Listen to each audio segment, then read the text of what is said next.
안녕하세요. 행복씨앗입니다. 오늘은 주식 투자 관점에서 경기를 진단해보고 또 주식 투자를 할 때 어떻게 대응할 것인가 그런 대응 전략에 대해서 생각해보는 시간을 가져볼까 합니다. 주식 투자 관점에서 경기를 바라보는 것은 우리가 일상생활을 하면서 체감할 수 있는 그런 실물 경기와는 조금 다릅니다. 왜 그런가 하면은 우리가 주식 투자를 할 때는 주식 시장으로 돈을 들고 올 때 이미 앞으로 경기가 어떻게 될 것이라는 기대감을 가지고서 들고 들어옵니다.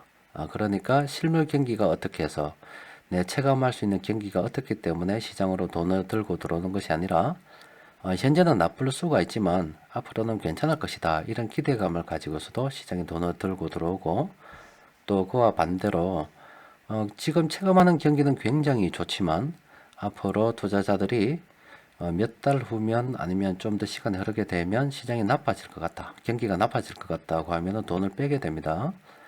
그래서 어느 정도 주식시장이 지수 움직임은 실물 경기와는 괴리가 있을 수가 있고요. 또 그런 면에서 사람들의 심리가 반영이 된다는 것을 고려한다면 어떤 면에서는 실물 경기보다는 한 단계 앞서 나가서 전망할 수 있는 그런 선행 지표로도 볼 수가 있습니다.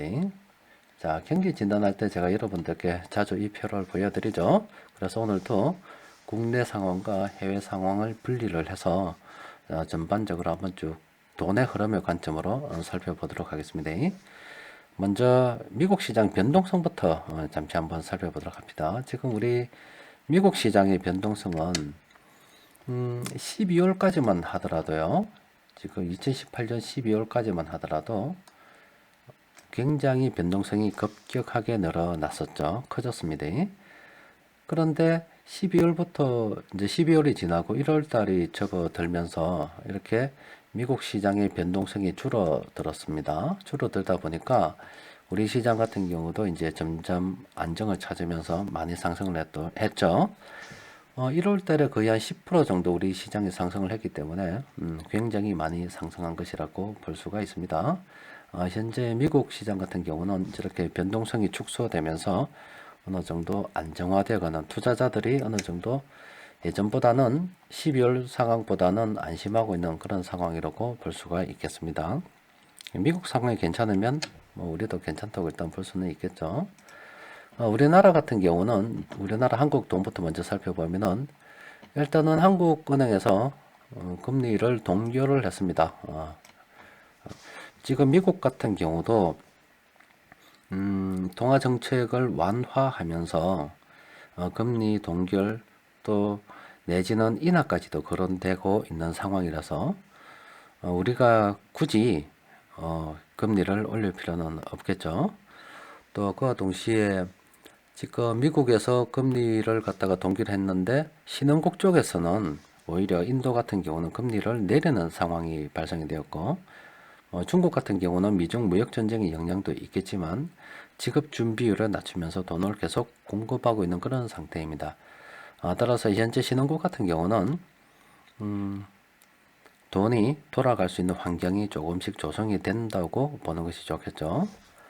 또 그리고 우리나라 같은 경우는 시중에 돌아가는 돈이 꼭 금리에 의해서만 좌우되는 것이 아닙니다. 정부 정책하고도 많이 연관이 되어 있는데 2017년도, 18년도 거의 내도록 정부에서는 시중에 있는 돈을 말려버렸죠. 대출을 제한을 하고 이런 여러 가지 정책들을 통해서 시중에 돈이 안 돌도록 만들었어요.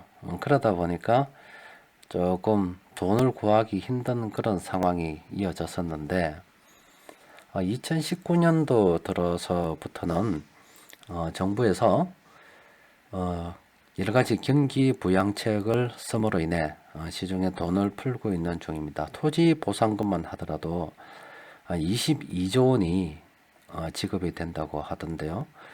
여튼 정부에서 정부 정책을 통해 지금 시중에 있는 돈을 늘리고 있는 상황입니다. 이렇게 돈을 늘리게 되면 앞으로 뭐 주식 시장이든 뭐 부동산 시장이든 자산 시장은 뭐 전부 다는 아니겠지만 일부는 괜찮아질 것이라고 봐야 되겠죠. 그리고 저렇게 정부에서 돈을 늘리는 것은 직접 민간에다가 당신 돈 좀 쓰시오 하고 돈을 쥐어주는 것이 아니라 기업들을 동원해서 움직이기 때문에 당연히 그 정부 정책과 맞물려 공사를 한다거나 수주를 받아서 어떻게 수혜를 잇는 업종들이 있을 수가 있습니다. 그런 또 업종의 기업들은 당연히 실적이 좋아질 수밖에 없겠고, 또 그런 것들은 주식 투자하는 사람들한테는 쉽게 발견이 되겠죠. 그와 관련해서 제가 시간 나는 대로 따로 정리를 한번 해드리도록 하겠습니다. 일단 정부에서는 이렇게 돈을 늘리고 있는데 여전히 지금 은행은 좋지 않습니다. 은행 같은 경우는 지금 저축은행 같은 경우도 뭐 대출 연체율이 늘어난다는 기사들도 나오고 있고요. 그래서 은행 같은 경우는 조금 아주 부정적이지는 않습니다만은 일단 조금 변동성이 확대되면서 부정적이다라고 볼 수가 있겠어요. 그리고 뭐 우리나라 기업들 위험은 아직 뭐 관망이고, 또 우리나라 장단기 뭐 국채 스프레드를 봐서라도 일단은 우리나라는 관망인 그런 상황입니다. 국내에서 지금 가장 좋은 것은 정부에서 돈을 늘리고 있는 이런 호재가 있고, 또 앞서 말씀드린 것처럼 해외에서 미국 통화 정책이 완화됨으로 인해 가지고 미국에 투자되었던 돈들이 해외로 쉽게 투자될 수 있는 환경을 만들어 주고 있어요. 그래서 국내에서 돈이 늘어나고 있고 해외에서 돈이 들어올 수 있기 때문에 일단은 주식 시장은 괜찮을 것이다. 그런 생각도 해볼 수가 있습니다. 외국 쪽에 돈을 보면은 일단은 미국은 금리가 지금 동결이고 관망입니다. 뭐 인하할 수도 있겠지만 일단 관망이에요. 유럽도 관망. 중국은 금리를 움직이지는 않지만은 사실상 금리 쪽으로 봐서는 관망이지만 지급 준비율을 낮추고 있기 때문에 계속 경기 부양책을 통해서 돈을 시중에 공급하고 있는 그런 상황입니다. 일본 같은 경우도 일단 관망이고요. 그리고 저건 지표를 좀 봅시다. 지금 보면은 일단 테더 스프레드를 보게 되면은 지금 2019년도 들어가지고요. 조금 좀 가까이 좀 봅시다. 이렇게 변동성이 지금 줄어들고 있습니다. 변동성이 조금씩 지금 2018년도 한 10월 조금 넘어서부터 이렇게 테더 스프레드가 확장이 되다가 지금 다시 변동성이 이렇게 줄어들고 있어요. 시장이 어느 정도 안정화되어 간다고 볼 수가 있겠죠. 그리고 미국의 국채 장단기 스프레드를 보게 되면은 이렇게 최근 들어서 예전에는 이렇게 계속 하락해 오다가요. 지금 2019년도 들어서는 다시 이렇게 아주 위험하긴 합니다. 금리 역전 현상이 벌어질 수도 있지만 일단은 횡보를 하고 있는 상황이라서 예전보다는 좀 위험을 느끼는 정도가 좀 덜하다. 그러니까 관망이라고 볼 수가 있겠습니다. 그래서 해외 시장도 전반적으로 보면 지금 당장 금융 위기가 올 정도로 위급한 상황은 일단 아니고 미국 시장 변동성도 일단 어느 정도 줄어들어 있고 안정화 단계에 접어들었고 여튼 이제 중국도 돈을 풀고 있고 또 미국에서 투자된 돈들이 환율을 거치면서 이제 한국으로 다시 이렇게 유입될 수가 있고 한국에서는 일단 은행 대출 위험은 여전히 있다. 그래서 가계는 어려울 것이다. 뭐 또 중소상공인들 및 가계는 어려울 것이다. 그렇게 보면 우리 주위의 환경은 어렵다고 볼 수가 있겠죠. 하지만 정부에서 돈을 늘리기 때문에 토지 보상을 받는 분들 또 그리고 크기 정부 정책에 하는 공사에 참여하는 업체들은 괜찮을 수 있기 때문에 그거는 우리 주식시장에서 돈이 유입되는 상황으로 볼 수가 있겠다. 이렇게 볼 수가 있겠네요. 일단 국내는 돈이 늘어날 수 있는 상황입니다. 국내 돈이 늘어난다는 것은 당연히 주식시장이 좋겠다. 이렇게 볼 수가 있겠죠. 그래서 이제 그거를 한 번에 다 정리를 해보면 일단 국내 같은 경우는 대출 연체 및 부동산 경매 증가 가능성이 있습니다. 서민들은 여전히 어려울 것이다. 이렇게 보고 있고요. 실물 경기는 금리 인상, 최저 임금 인상으로 2019년도 상반기에는 더 어려워질 수가 있다. 물론 체감하는 경기와 주식시장 경기는 다릅니다. 현재 정부에서는 여러 가지 정책을 통해서 시장에 계속 돈을 풀고 있습니다. 그 효과는 아직 지켜봐야 됩니다. 그래서 일단은 서울 쪽에서 돈이 많이 풀리기 때문에, 물론 뭐 지방에도 풀리지만 많이 풀리기 때문에 서울 경기 일부 부동산은 회복 가능성이 있다고 볼 수가 있겠어요. 저 회복 가능성이라고 하는 것은 토지 보상금으로 돈 받은 사람들이 다른 부동산으로 이제 대체 부동산을 구입하는 과정에 연차 그 돈이 그쪽으로 이동할 가능성이 있겠죠. 또 그리고 그 돈은 또 은행 예금으로 들어갈 수가 있고, 또 그중 일부는 주식시장으로도 들어올 가능성이 있습니다.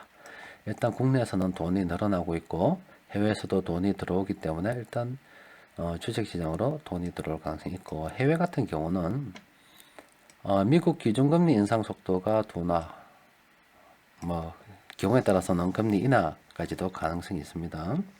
뭐 사람들이 그렇게 많이 일단 보고 있어요. 그리고 또 미국 통화 정책 완화에 따라서 신흥국으로 자본 이동 가능성이 있습니다. 우리 한국으로 돈이 많이 들어오고 있어요. 뭐 이와 관련해서도 예전에 많이 전망을 해드렸죠.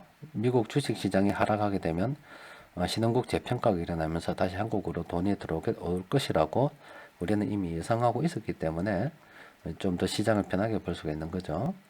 또 그리고 신흥국, 우리나라뿐만이 아니라 다른 나라 신흥국도 일단 잠시 여유를 가졌기 때문에 금리 인하를 통해서 시중에 돈을 공급해 가지고 조금 안정화시킬 그럴 가능성이 있어요. 다시 경기 부양을 할 가능성도 있고요. 또 미중 무역 협상 같은 경우는 뭐 결과적으로 타결되지 않겠습니까? 타결 가능성이 있고요. 하지만 일종의 뭐 봉합이라고 볼 수 있겠죠. 미중 무역 전쟁으로 인해서 상호 출혈이 심하기 때문에 중국 같은 경우도 경기 부양을 통해서 안간힘을 쓰면서 버티고 있지만 뭐 기업들이 많이 어려워서 부도나는 것도 많이 생깁니다. 그리고 미국 같은 경우도 이제 중국이 좋지 않다 보니까 실적이 나빠지는 기업들이 드러나고 있어요. 계속 이대로 끌고 갈 수는 없기 때문에 일단 봉합을 하는데 결과적으로 저게 패권 전쟁이 되기 때문에, 또 중국 같은 경우도 뭐 남껏 뺏겨 가지고 물건 만들어서 팔아먹는 것도 이제 한계에 봉착을 했기 때문에 중국도 새로운 산업을 키울 수밖에 없는 상황이라서 앞으로도 계속 다른 형태로 패권 전쟁이 진행될 가능성이 있다고 보는 게 좋겠습니다. 불행의 씨앗은 항상 있는 거예요. 자, 우리 이제 대응 전략에 대해서 생각을 해보면은 세계 정치 불확실성이 일단은 줄어들고 있다는 거. 그동안 우리를 괴롭혔던 미중 무역 전쟁도, 또 영국의 브렉시트 관련해서도 어느 정도 이제 봉합을 시도되는 움직임이 있죠. 또 그리고 미국에 투자된 자금이 신흥국으로 이동 가능하고 한국 시장 역시 돈이 들어올 가능성이 큽니다.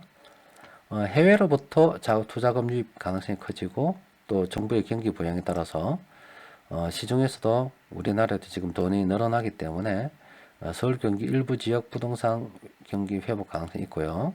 또 주식시장으로 돈이 들어올 가능성이 있습니다. 결론은 바로 주식 투자 비중 확대로 우리가 대응하는 것이 좋겠다. 자, 지금 1월하고는 조금 다른 상황이죠. 1월 같은 경우도 대부분 이렇게 이제 1월 같은 경우는 부정적인 것들이 많았지만은 역시나 다른 것이 이 주식 시장이라는 것은 우리가 체감할 수 있는 그런 경기와는 정말로 다르게 움직이는 곳입니다. 또 시중에 돈이 많다 보면은 그 돈을 가진 사람들이 어떤 투자 심리를 가지고서 돈을 움직이는가에 따라서, 또 그렇게 돈을 가진 사람들이 주식시장으로 돈이 들어오게 되면은 또 수요와 공급의 법칙에 의해서 또 시장이 움직이게 되어 있거든요. 그래서 우리가 바라보는 체감하는 그런 경기와 주식시장의 경기는 일단 다르다는 것을 잘 이해를 하시고, 주식 투자 같은 경우는 현재 비중 확대로 좀 하는 쪽으로 우리가 생각을 하는 것이 좋겠습니다. 이상입니다.